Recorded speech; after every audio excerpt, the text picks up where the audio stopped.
Leak by the take off.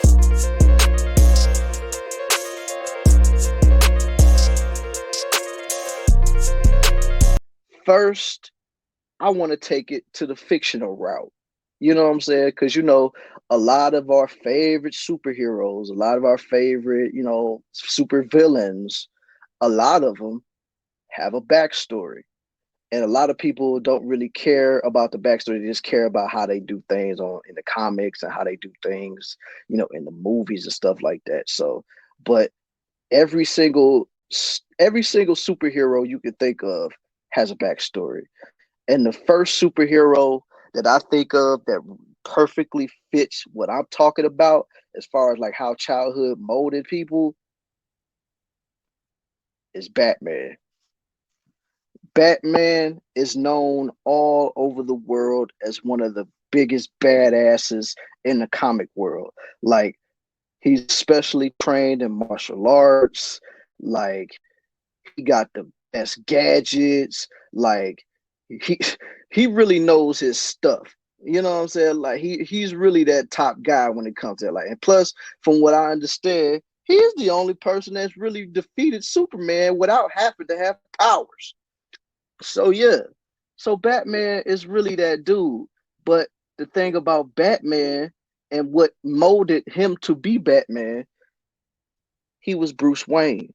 And Bruce Wayne suffered a lot of tragedy growing up. And as you can see in this picture, Bruce Wayne suffered quite a lot of loss. And when he was just nothing but a little boy, he lost both his parents because of a robbery gone wrong. So now, of course, this is fictional, but it still has a lot of semblance of what I'm saying to you right now. And you could tell that that affected him very much so because the only person that he truly trusted in life was Alfred, because Alfred was the one that always took him in, always was there for him, always made sure that he looked out for him and stuff like that. Like, even as Bruce Wayne became Batman, he always looked out for Bruce no matter what. But the fact of the matter is, you could tell dude was alone. It did, Bruce Wayne, he's a multi-billionaire. Like, he has all these great companies. And plus, a lot of people consider him to be a playboy. But the thing about Bruce Wayne is he's also alone a lot of the time too, because even though he could get a lot of women, he spends a lot of his nights alone because of the trauma that he went through in his life, and he feels like he just can't trust nobody. Like I said, the only person that he really could trust is Alfred.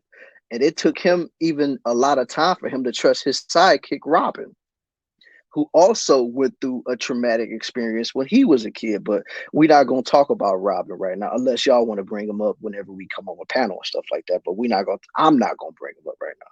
But yeah, Bruce's story was a very tragic story, and his childhood helped mold him to becoming the vigilante known as Batman. And yeah, and it also scarred him because, like I said, he doesn't trust anyone. He doesn't, he's not necessary, even though in the public eye he is known as a people person. But when you really get him alone, he's very, very lonely. You know what I'm saying? He just doesn't, he just can't register. You know what I'm saying? So that's one part of what I want to say. That's the first part I want to talk about as far as like the superhero thing. The next superhero I want to talk about is Spider-Man. Now, everybody loves Spider-Man. I love Spider-Man. I'm pretty sure there's a lot of people that love Spider-Man. You know what I'm saying? He's one of my favorite superheroes too. Plus, he's very, very witty when it comes to it. But of course, with Spider-Man, it's you know, it's Peter Parker. Peter Parker is that dude. Peter Parker is definitely that dude, but he is also kind of a nerd. You know what I'm saying? Like, he's also kind of a nerd, but at the same time, he still was able to pull Mary Jane, and Mary Jane was whoo. Mary Jane was cold, boy. Oh my god! But before Spider-Man became Spider-Man, Peter Parker, he also dealt with a lot of trauma in his life because, I mean, you got to remember, Peter never grew up with any parents. shoot, I don't even think he had grandparents. So his parents was already gone when he came of age, and so all he had was his uncle Ben and his aunt May. So that's the only family he had, you know. So and then when he got bit by that radioactive spider, everybody know the story. Everybody know his story. At least you should know his story by now. But Spider Man, so he let a robber get away one night, and that same robber is the reason why he ended up losing his uncle Ben, which is also another tragedy. Now, hold on, let me see what she said. Did I say you talk about that No Way Home? No, I ain't checked that one out, but it's on the Stars app. I'll probably check that out a little later or something. But yeah, I ain't watching it yet. I heard it was good though. I heard it was very good. So I might check it out, you know what I'm saying? Give it a good look, you know what I'm saying? Like because I know for anybody that's probably already seen it, I know the other two Spider-Men are in that movie. So that's why I'm definitely watching that one. So I'm definitely gonna peep that one out. But yeah. So yeah, he lost his uncle Ben, and that is what shaped and molded him into being a person that wanted to go around and save the city from other, evildoers and stuff like that. You know what I'm saying? So that tragedy is what molded him to being everyone's favorite superhero because he didn't want people to feel what he felt. You know what I'm saying? Because of his negligence of not wanting to stop the crime before it could even happen, is why he ended up losing his uncle Ben. So that's why he took it upon himself to now use his powers to help the city of New York and what I'm saying, to make sure that everybody is, good and, save, to be the savior. Y'all get what I'm saying. Y'all get what I'm saying. So now we're done talking about Spider-Man, because like I said, everybody know his story. But let's talk about a super villain, so to speak, or is he really a villain? I mean, in the comics they view him as a villain, but is he truly a villain? I have no idea. I don't think he is, but it is what it is. But let's talk about him. The homeboy Magneto from X-Men. Whoo-wee.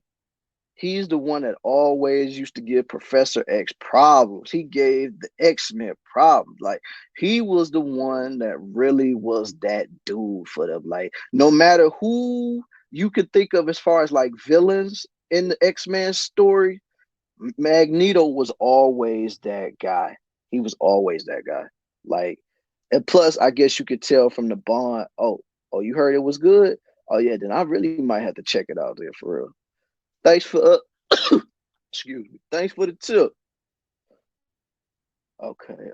Yeah, but Magneto, he was that dude, man. Like, he was the only dude that really could beat the crap out of Wolverine over and over and over and over again without necessarily even trying. But I'm not here to necessarily talk about his exploits of how his powers came to be and stuff like that. Y'all can read up on that on y'all own. But I'm here. I brought him up because of his backstory. His backstory is way different compared to a lot of these people's backstory because his backstory was he came up through the Holocaust. So he was, as people like to call it, part of the small hat community. You know what I'm saying? Like he was a part of that, and his character went through the hardships of that. And then with him also being a mutant, it didn't make his situation any better. So this man went through a lot of loss. He went through a lot of people being prejudiced towards him, a lot of people showing him, like a lot of humans shunning him because of it. And of course, as a kid and then growing up, he probably couldn't understand why, blah, blah, blah. But then as he got older, you just knew dude just has so much resentment towards humans to where it's just like only people I'm fighting for is mutants because I don't care about the humans because all they ever do is judge us. All they ever do is talk mess about us. All these humans have ever done is made my life a living nightmare. So now that I've come into my own, I'm really about to make people I'm really about to make people feel it now. But of course, his homeboy Charles Xavier, aka Professor X, he was always trying to talk to Magneto to try to get him to try to get the humans and the mutants to come together as one. And Magneto was like, "Nah, man, because these people are never gonna listen. They're never going to listen. Like, I've been through this. I've been through these struggles. I've been through the hardships, and these people do not care. They do not care about us. So why should I care about them? Why should I care about them? Okay. I don't care about them at all. So let's, yeah, like I said, in Magneto, his story was very, very sad. You know what I'm saying? Because, like I said, he went through a lot. He went through a hell of a lot in his story. And that's what made him hate the human race. Like, eventually, you know what I'm saying, he he stopped being on that quest for a minute, but yeah, he really was on that exterminating humans and just preserving the mutants. He really was on that. And even at one point he wanted to make his own island to separate the mutants from the humans. You know what I'm saying? That's how much he has so much disdain for the human race. Like, he really couldn't stand it. Like, he really was just so torn about people just shunning mutants like they were just the outcasts of society and stuff like that. So that was Magneto's story. If y'all want to read up, of course, all y'all got to do is Google. You know what I'm saying? Who knows? I might even put a link to his article, a link to his story in the description after the show is over. So that way y'all can read up on it yourselves. You know what I'm saying? But it's a lot of stuff that went on in his backstory when he was a kid that ultimately made him what he is in the comic book world. So that's all I want to talk about with that. So I'm done with the fictional stuff. Let's get a little bit to the reality.